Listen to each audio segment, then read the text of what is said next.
another tool from the architecture tool that I'm going to show, and I'm conscious of time now, so I'm just going to show one more, is the curtain grid designer.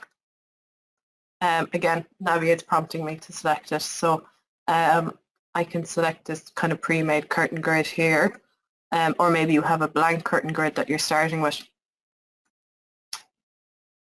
Curtain grid designer allows you to throw up on the screen, and this is actually representing the pattern of the curtain grid that I have selected. So if I wanted to change the pattern on this, let's say it was a curtain grid that didn't have any rules associated with it, somebody's just set it up and manually put in the grid lines, I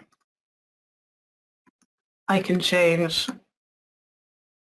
Maybe it's a custom pattern that doesn't work with the rules that Revit sets out. It lets you change the spacing here, and I can actually see it happening on the screen, so I can control my horizontal grids. I can also change my vertical grids, and then when I apply that, then it's going to change that wall in Revit for me. You can also save the pattern as a template.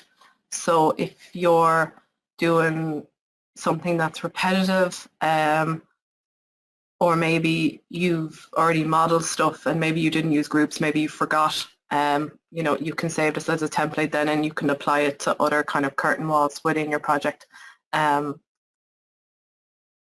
yeah, that is it's a great tool, and it's got that kind of visual aspect to it as well, that will allow you to kind of control your curtain walling. So you can see there, though, the mullions kind of moved then as per the changes that I made inside the tool.